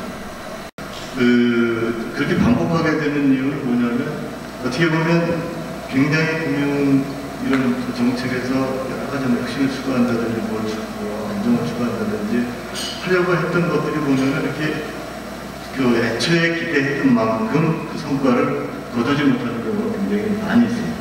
그래서 지금 계속 정부마다 이렇게 여러 가지 금융 정책을 바꾼다 하는데 몇 가지 문제는 내내 해결이 되지 않고 계속 고질적으로 유지가 되는 게 있습니다. 그 중에 하나가 조금 낮은 수준의 개혁이라는 게 좀 말 그대로 이게 굉장히 정치적으로 민감할 수도 있고 굉장히 부담이 될 수도 있는 그런 거는 이렇게 좀 섣불리 개혁을 추구하지 못했다는 그런 문제가 있고요. 어떻게 보면 그거랑 연계될 수도 있는데 두 번째는 대부분 보면 임기 내 정도만 해도 장기입니다. 5년이니까 그게 아니라 이제 매년 업무 보고를 할 때 이게 구체적인 성과를 보여줄 수 있는 그런 아이템들을 많이 제시하다 보니까 자꾸 이제 시계가 단기화되고 있다라는 그런 문제도 있고. 근데 어떻게 보면 제일 큰 문제는 금융 정책이 이상하게 다른 목적을 위한 수단으로 항상 그 역할을 해왔다. 그러니까 과거 그 발전 개발 시대 때 뭐 경제 발전을 위한 하나의 뭐 지원 수단. 지금 굉장히 빠르게 바뀌고 있으면 다시 한번 꺼내들고 한번 또 해볼 필요도 있다는 거죠. 그런데 어떻게 보면 그런 거는 이제 조금씩 피하려고 하고 어떤 갈등이 유발되지 않을 수 있는 그런 쪽으로 이제 포커스가 맞춰진 거예요. 뭐 지원을 한다. 이거 지원하면 뭐 누구나 다 좋아할 수 있으니까 갈등이 없고 그래서 자꾸 그런 쪽으로 이제 바뀌어간다는 게 그냥 낮은 수준의 개혁이 문제점이라고 생각했는데 단기 시계라는 걸 이제 좀 더 말씀드렸는데 그 매년 보면은 그 금융당국이 갔다 온 그 업무계획 그런 추진도 같은 걸 이제 쭉 제시하고 있는데 거기에 여러 가지 이제 구체적인 정책 내용들을 담고 있습니다. 근데 많은 경우가 보면 아까 말씀드린 것처럼 굉장히 거대 담론 이런 거라기보다 바로 성과를 내서 업무 성과 보고를 할 수 있는 이제 그런 것들이 굉장히 많아져요. 그래서 이제 이러다 보면 어떻게 보면 이제 자꾸 좀 큰 문제들은 이제 계속 뭐 좋은 말로는 이제 장기 문제니까 장기적으로 우리가 좀 숙고를 하겠다 그러지만은 어떻게 보면 자꾸 이제 밀어내는 거죠. 그런 그 시기의 단기화라는 것도 큰 문제고 지금 말씀드린 이제 그대로인데 그냥 지난 정부하고 이번 정부의 구체적인 예를 들면 창조금융, 이번에 혁신금융 이러면서 자꾸 중소기업 지원을 이런 얘기들을 많이 하고 그 다음에 취약계층 보호하기 위해서 이제 뭐 지원을 하고 막 그러는데 어떻게 보면 무슨 포용금융 그 꼭지를 이루기 위한 그 정책 지원은 사실은 금융 쪽보다는 재정 정책을 통해서 하는 게 필요한데 이상하게 생각부터 보면 이제 금융이 그냥 맞는 정책처럼 돼가지고 자꾸 이제 동원이 되는 거예요. 근데 이번 정부에서 똑같습니다. 선전금융, 포용금융, 지난 정부의 창조금융, 따뜻한 금융 똑같습니다. 그래서 이런 계속 이렇게 되고. 그래서 이번 정부에서 여러 가지 노력을 했는데도 왜 평가가 이렇게 엇갈리고 뭐 이러나 그러면 아까 말씀드린 대로 이렇게 사실 꼭지 아웃라인 안 바뀌는 건 좋습니다. 안 바뀌는 건 좋은데 거기에 담기는 내용들이 조금씩 표현만 바뀌니 큰 차이가 없다. 이런 면이고 계속 그냥 지속되는 아까 말씀드린 세 가지 문제점 이거는 여전히 벗어나지 못하고 있기 때문이다. 이런 건데 뭐 굳이 긍정적으로 평가를 하자면 혁신금융 차원에서 데이터 사법 통과되고 P2P 대출업법 이런 거 통과되고 있었는데 요게 지금이 아니라 작년 말 시점에서 평가했다면 저 두 개도 안 됐습니다. 그러니까 거의 성과가 없었을 수도 있다는 거죠.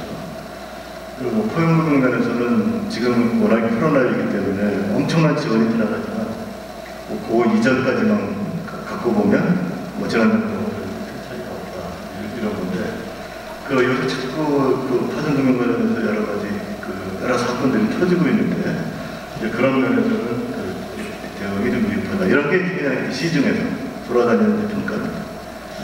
그러면 지금 몇 가지 고질적인 문제 말씀드렸고 현 정부도 그 고질적인 문제를 극복하지 못했기 때문에 이렇게 시중에서 보면 그냥 평가가 뭐 일부 좋기도 하지만 뭐 나쁘기도 하고 이렇게 좀 미흡하게 평가되는 면이 많은데 왜 이런 문제들이 극복되지 못하는가? 그리고 또 어떤 면을 좀 더 우리가 노력해야 되는가 그 말씀을 좀 드리겠습니다. 이런 문제 지속되는 거를 정부 차원, 금융업계 차원, 그다음에 일반 소비자 차원 이렇게 여러 면으로 이제 나눠서 설명을 할 수도 있는데 이거를 어떤 분이 쭉 정리를 하면서 표현을 소위 말하는 피터팬 증후군이라고 볼 수 있다. 이게 여러 정치적인 차원에서 뭐가 문제냐, 소비자는 뭐가 문제냐, 정부 당국은 뭐가 문제냐 이렇게 나눌 수도 있는데 공통적으로 나타나는 문제를 피터팬 증후군이라고 볼 수 있다. 그러니까 자꾸 이제 그런 면에서 하다 보면은 고질적인 문제가 될 수 없고 동아리 관료 자율성 약화 이런 거는 우리나라 개발 시기 이런 때 보면 사실은 정부 관료들이 상당히 효율적이었고 상당히 자율성을 가지고 있었습니다. 그래서 그때는 어떤 새로운 개발 정책이 있을 때 정치권하고 이 충돌이 생기면 가서 설득을 시킨다든지 해서 그 여러 가지 정부 정책 추진되는 게 굉장히 일관성 있게 오래 지속되는 게 굉장히 많았는데 지금은 거의 그러기가 힘들다는 거죠. 이제 그런 게 이제 굉장히 정부 관료들의 자율성이 약화되다 보니까 일관성적이기가 어려워요. 당연히 아까 장기적인 시기에 받기가 어렵다는 거죠. 그리고 이게 이제 뭐 금융 규제서는 막 이제 그러고 있는데 그냥 아까 말한 여러 가지 적극적으로 다른 것도 그냥 수단으로 동원하려면 말고 그냥 금융도 하나의 경제 산업이니까 거기서 살아남아야 된다라고 좀 그렇게 인식을 해주면 뭐 그 금융기관들이 지지국에서라도 살아남는다고 좀 더 노력할지도 모르겠는데 자꾸 정치적인 측면에서 지원 수단으로 자꾸 동원하고 저런 금융은 뭐 독립적인 기능을 갖는 것이 아니라 이상한 인식을 갖고 있어서 여러 개 문제가 지속되고 있다는 겁니다. 소비자, 이건 뭐 저희들이 다 일반 소비자이기 때문에 좀 그런데 약간 이런 식이 많습니다. 금융들은 내 돈 가지고 왜 네가 돈을 버는 이런 식의 인식이 많이 있고 어려울 때 보면은 지금 같은 경우에도 사실은 워낙에 정부 지원이 많이 들어서 그런지 은행 같은 경우에는 상대적으로 훨씬 사실 좀 충격을 좀 덜 받고 이러는데 사실은 이런 거는 뭐 금융업계의 문제일 수도 있지만 일반 소비자가 이상하게 그 제조업 부가가치에 대해서는 인정을 하는데 이런 그 서비스 부가가치에 대해서는 사실은 저희가 거의 그 인정을 아직까지는 잘 못하는 그런 좀 조금 인식이 있습니다. 그런 면에서 사실은 뭐 금융에서 제공하는 서비스도 충분히 여러 우리가 그냥 대가를 지불할 만한 그런 서비스다라고 인식이 바뀌면 되는데 일반 소비자들이 아직은 저부터만 해도 조금 갸우뚱하고 아까처럼 내 돈 가지고 왜 네가 돈을 버냐 이런 식의 인식이 많다는 거죠. 선제적으로 하는 게 좋은데 지금 우리나라에서 보면 금융 규제의 특성이 약간 좀 그 성격을 띠고 있지 않냐라는 게 제 판단이고요. 근데 그냥 그것도 어떻게 보면 딱 법으로 만들어서 하고 보면 좋은데 약간 애매모호한 그래서 그림자 규제, 뭐이죠 그림자 규제처럼 애매모호한 그림자 규제 같은 게 굉장히 많이 있습니다. 근데 그게 거의 그 범죄만큼이나 그냥 어떻게 보면 구속을 하는데 사실은 이 업계 같은 데서 보면 뭐 차라리 그 법령으로 만들었으면 오케이. 근데 애매모호한 저런 그림자 규제를 동원해서 너무 많이 하다 보니까 참 피곤한 게 많다라는 게 이제 업계의 의견. 그 금융기관들도 아까 말씀드린 대로 이게 하나의 그냥 독립기능을 하는 산업 그런 식으로 안에 알아서 지지고 먹고 살아남게 해라. 이러면 이제 막 가서 열심히 노력해서 이제 살아남을 수 있을 것 같긴 한데 근데 어떻게 보면 금융기관들 어떻게 보면 약간의 좀 반대 태도를 보이는 경우도 있습니다. 어떻게 보면 어려우면 정부가 지원을 좀 해주기 꼭 바라고 그 다음에 이제 뭐 새로운 거 하고 좀 불안하면 이렇게 정부에서 가이드라인 좀 주면 뭐 좀 좀 쫓아가는 게 좋겠다, 편하겠다 이런 생각하는 경우가 많은데 근데 혁신 과정에서는 아까 이제 뭐 낮은 개혁, 낮은 단계 개혁이라는 말씀 많이 드렸는데 조금 굉장히 정치적으로 부담이 되더라도 좀 해야 될 거는 좀 하면 좋지 않겠나. 뭐 최근에 카카오뱅크 이런 인간 애주를 하면서 보면 어떻게 보면 약간의 또 조금 신축적으로 적용하고도 있는데 이참에 개념 자체를 한번 좀 바꿔보는 것도 좀 필요하지 않나. 그래서 저런 아주 예민한 그냥 대표적으로 굉장히 싸움 많이 나는 두 가지 예를 든 것뿐인데 저런 식의 민감한 이슈도 한번 좀 짚고 넘어가야 되지 않겠냐라는 거죠. 그냥 개인적으로는 지금 너무 빨리 변했습니다. 그래서 사실은 그 업계에서도 충분히 지금 이해를 못하고 저희는 뭐 더더욱이 잘 쫓아가지 못하고 업계도 그렇고 저는 그 정부도 지금 어떻게 금융쪽에서 어떻게 돌아가고 있는지 완전히 이해를 하고 있다고 생각하지 않습니다.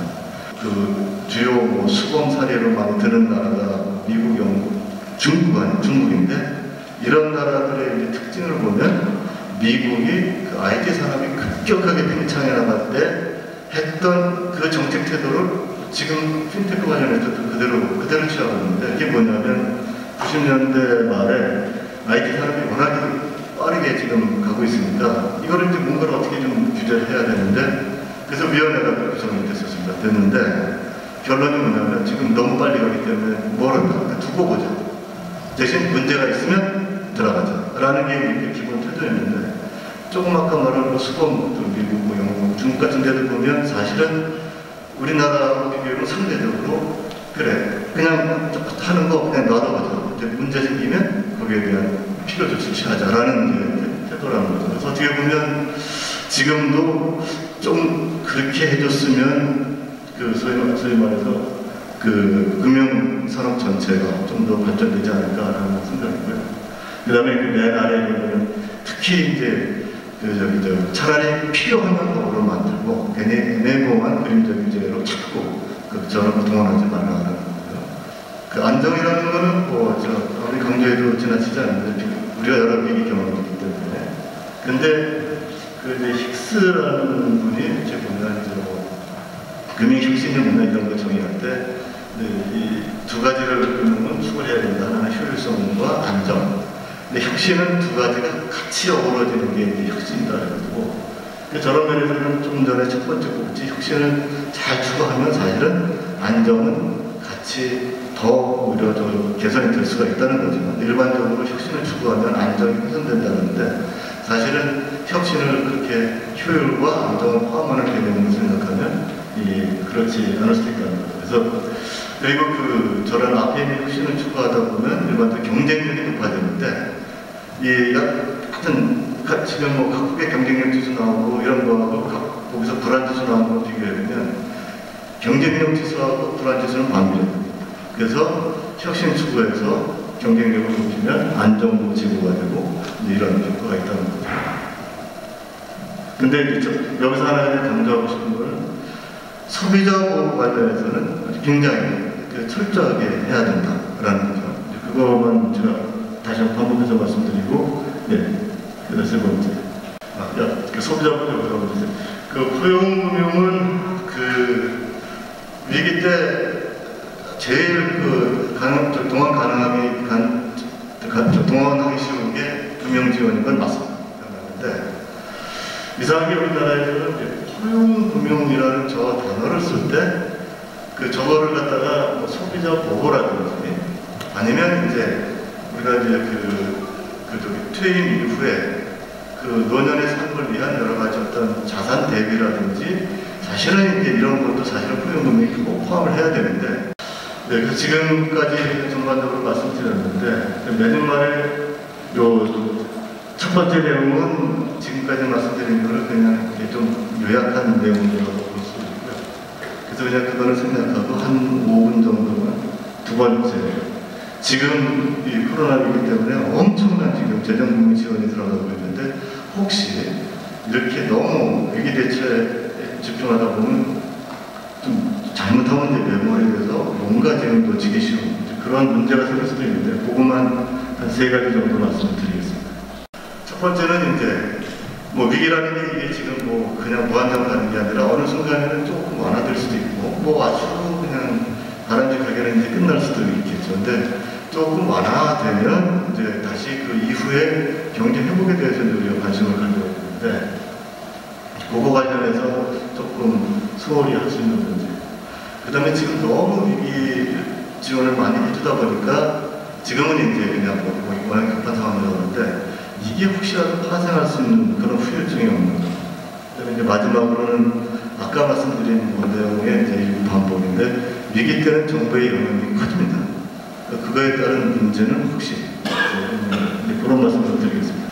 지금 급하니까 지금은 모든 수단 동원해서 지원하는 게 맞는데, 그런 면에서는 지금 정부에서 아주 적극적으로 좀 역할을 하고 있다고 개인적으로 판단을 하고요. 근데 지금 점점 조금씩 어떻게 보면 이게 무한정 갈 수 없으니까, 또 경제가 워낙에 지금 이런 침체가 될 우려가 있으니까 조금 아주 급한 이런 위험이 지나가면 이제 경기 회복 이후의 회복 과정에 신경을 써야 되는데, 그때 어떻게 대응을 해야 됩니다. 그래서 만약에 위기가 없었으면 지금 그 경제가 어떻게 전개됐을까를 상상을 해보면 이게 좀 헤맬 것 같다 그러면 위기 이후의 경제 속도도 굉장히 지지부진할 가능성이 큽니다. 그래서 그런 면에서는 지금 요 위기 상황 때 어떻게 보면 좋은 기회를 활용할 수 있는 거죠. 그 위기 전에 진행해오던 경제 정책이 혹시 어떤 문제를 내포하고 있지 않았나라고 하면서 수정할 수 있는 기회로 활용해도 좋을 거라고 저는 생각합니다. 그 위기적으로 워낙에 많이 하다 보니까 나타나는 문제점들이 있는데 이거는 많이 지금 얘기되는 문제입니다. 근데 그냥 그 중에 좀 심각하다고 생각할 수 있는 두 가지 문제. 하나는 지금 어쨌든 위기적으로 하다 보니까 이 금융지원 이런 건 다 공짜로 되는 문제 알고 있는데 세상에 공짜는 절대 없습니다. 저거는 어떤 식으로든 그 후유증을 가져올 수 있는데 그 이후에 여러 가지 부작용을 지금은 훨씬 더 큰 규모, 더 강하게 되어가기 때문에 저거는 그 굉장히 후유증을 오래 지속시킬 가능성이 있습니다. 그래서 뭐 제일 대표적인 게 실물하고 금융하고 갭이 점점 더 벌어지고 지금 같은 경우에도 실물은 굉장히 타격을 받고 있는데 주식시장은 떨어졌다가 한 2, 3개월 만에 다시 원상회복 가고 이런 이상한 예전하고는 다른 상황이 벌어지고 있거든요. 근데 이런 것들은 그 지금 워낙에 지원할 때 거의 뭐 공짜라는 개념을 갖고 혹시라도 그 지원했다 그러면 이런 아주 심각한 위험이 있으니까 이런 건 빨리 좀 바로잡을 필요가 있다고 보고요. 그 이게 목석을 가리지 못한다는 게 그 금융기관 쪽 계신 분들 이렇게 이제 뭐 조금 만나서 말씀도 듣고 그러다 보면은 지금 상황이 어려우니까 지금 열심히 이자 사원도 이해하고 오는 상황들 나도 주고 어쨌든 이런 식의 동참하겠다. 근데 어떤 말씀들을 많이 하시냐면 그러다 보니까 원래 문제가 있어서 이거 제거해버려야 되는 것들이 이것 때문에 타격을 실적이 나쁘겠죠. 그러니까 타격을 받았다는 더 큰 지원을 요구하게 되고 그 줘야 될 것들이 죽지 않고 살아남는 이게 굉장히 나중에 자기네들한테 후폭풍으로 그냥 다가올까봐 염려가 된다는 말씀도 많이 합니다. 그러니까 이거는 그 우리나라뿐만이 아니라 그 다른 나라도 지금 똑같은 이런 지적들이 많이 제기되고 있는데 그래서 저거는 그 어떻게 보면 현재 정말로 이렇게 그냥 진짜 어려우니까 무조건적인 지원을 하는데 조금이라도 급한 상황이 지나간다면 빨리 그것도 그 방향 전환할 필요가 있다는 거죠. 그 마지막으로는 위기 때는 어쨌든 긴급한 정부 지원이 필요하기 때문에 정부 영향력이 굉장히 강화되는 건 맞습니다. 이게 맞는데 지금 이제 아직 조금 완화된 이후에 회복 과정에 대해서 제가 좀 말씀드리면 초기에는 정부가 어떻게 보면 약간의 뭐라 그러면 이렇게 좀 자급제 비슷한 지원을 해줄 필요가 있는데 이게 지속이 되려면 그러니까 민간 부문이 자기네가 그거를 말 그대로 주도해서 가야 되는 거예요. 워낙에 이번에 지원이 많이 들어가서 이게 나중에 끝나고 났을 때 정부 영향력이 워낙에 커져 있고 이런데 지금 나중에 민간 부문이 어떻게 보면 주도를 해나갈 그만한 능력을 어떻게 찾을까 이게 지금 상당히 우려가 되는 부분이고요. 그리고 더 이제 문제가 삼다 그러면 이런 데 지원을 할 때 아까 좀비 기업 이런 것처럼 어떻게 보면 좀 가려서 살 기업은 살리고 죽을 기업은 좀 죽이고 이런 식으로 하면 나중에 그 회복 과정에서 그 금융기관들이 좀 편하게 움직일 수가 있고 이럴 텐데 누누이 좀 말씀드린 대로 이 정책 지원이 지극히 정치화되어 있어가지고 지금 이거 절대 요건 주고 요건 안 주고 이런 거를 잘 안 가리고 실질적으로 그걸 혹시 차별화한다고 하더라도 지금 저희들이 생각하고 있는 것처럼 이걸 건전기업들은 좀 이렇게 그 기준으로 꼭 되는 거는 아니어서 저런 식으로 그 정책 지원이 지극히 정치화되는 거는 최대한 막아야 된다고 생각을 하는데 어떻게 보면 그런 면에서는 약간의 지금 방역체제 비슷하게 금융지원 관련된 긴급지원 관련된 것도 매뉴얼화 해놓으면 그 금융당국에서는 이거는 못합니다라고 좀 이렇게 뭐라 그러나요? 어떻게 그런 그 익스큐즈 용어로도 좀 쓸 수 있지 않나. 전체적으로 우리나라 금융정책 변화 및 개인적인 어떤 그냥 평가, 그리고 마지막에 지금 현재 막 진행되고 있는 금융지원 관련된 혹시 그 우려점 이런 거를 그냥 간단히 말씀드렸는데, 이상으로 제 말씀 마치도록 하겠습니다.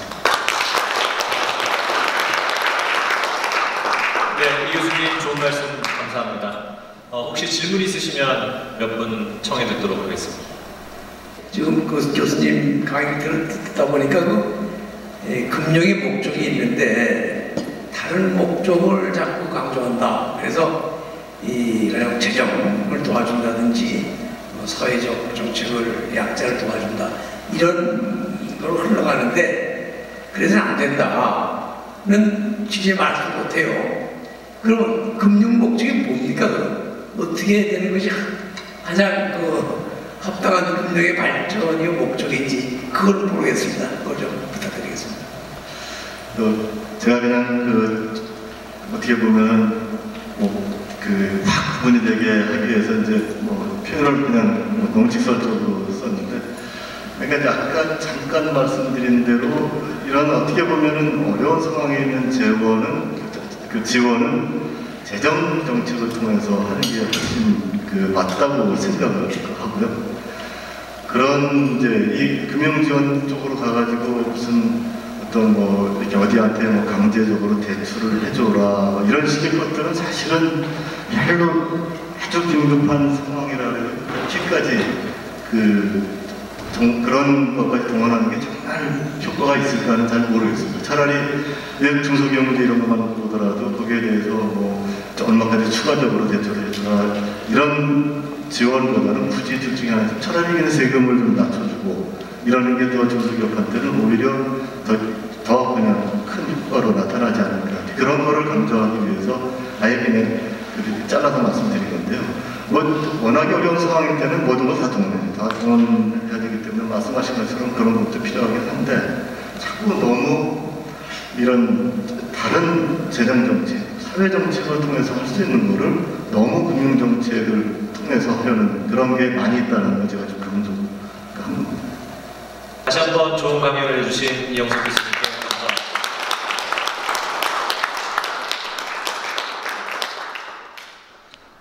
사실 저도 이제 어깨 너머로 금융정책, 거시경제정책 이런 거를 들여다보는데 굉장히 어렵습니다. 복잡해서 모르겠어요. 근데 제 개인적으로 최근에 제가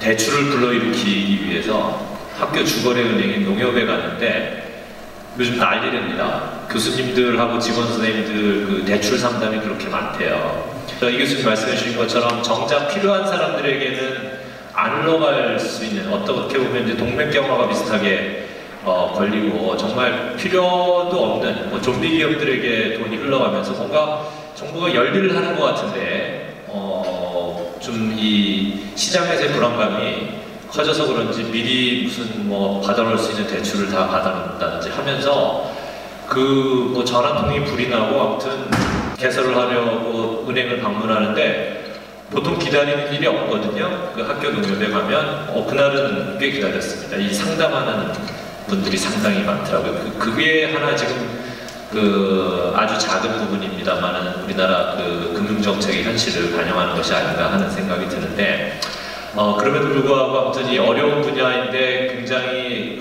쉽게 이해하기 쉽게 설명을 해주셨어요. 특히 90년대 초반 이후에 금개위 이후에 우리나라 금융정책의 3대 축에 대해서 말씀을 해주셨고, 재밌는 것은 정권이 바뀌면 대개는 이런 정책의 방향들, 목표들이 크게 바뀌는데 유독 금융정책 분야만큼은 이 세 가지 혁신, 포용, 안정이라는 정책 목표가 크게 바뀌지 않았다라는 굉장히 재밌는 현상인데요. 하지만 이 목표를 두고, 유사한 목표를 두고 또 각기 다른 행태를 보였다는 말씀을 해주셨고, 제가 이해하기로는 이건 것 같습니다. 이 목표는 세 개지만 이 세 개의 목표가 각기 그 경중을 달리하면서 수준이 되다 보니까 모양이 예쁘게 안 나온 것 같아요. 예쁜 삼각형, 정삼각형 모양이 나와주는 것이 방금 앞서 질문하신 거에 대한 답이 아닌가 싶은데요. 이 세 가지가 균형을 맞춰서 예쁜 삼각형을 만드는 게 금융정책의 최종적인 목표가 아닌가 하는데, 이게 균형이 안 맞다 보니까 뭐 포용이나 안전 같은 경우는 쉽게 정치화가 되고 수단화가 되고, 반면에 혁신이라는 것은 목표를 내걸었습니다만 제대로 지난 20년 가까이 그 혁신이 이루어지지 않고 하는 그런 문제점들을 말씀을 잘 해주신 것 같습니다. 그래서 정책 과제도 도출을 해주셨고요. 시간이 되면 뭐 정말 제 개인적으로도 좀 궁금한 것들이 있어서 여쭙고 싶었는데, 라임 사태 사모펀드 문제도 있고요. 최근 뉴딜 펀드라고 하는 뉴딜 펀드죠. 그거에 대해서도 좀 궁금한 점들이 있고, 그래서 여쭤보고 싶었으나 시간 관계상 이제 여기서 마쳐야 될 것 같고, 다음 기회에 이 교수님 다시 한번 모시고 추가 강의를 드려야 될 것 같습니다. 그러면 끝으로 강태진 회장님을 모시고 그 마지막 인사 말씀 청해 듣도록 하겠습니다. 박수로 환영해 주시면 감사합니다. 고생하셨습니다. 10월과 11월은 관악 캠퍼스가 가장 아름다운 시기입니다. 다음 달에 오실 때는 좀 일찍 오셔서 관악산 한 바퀴 뺑 들고 공부하러 오시면 아주 훨씬 더 상쾌한 아주 행복한 그 캠퍼스의 생활을 여러분들이 느끼실 수 있을 것 같습니다. 코로나 때문에 오늘 또 여러 가지 불편을 많이 드렸습니다. 다음 달에는 좀 진정돼서 저희가 자유롭게 이 방에 또 몇 명이 앉아도 아무 문제가 안 되도록 그렇게 진행을 했으면 하는 바람을 갖습니다. 돌아가시는 길 편안하게 돌아가시고 코로나 잘 이겨내시기를 기대하겠습니다. 여러분 안녕히 가십시오.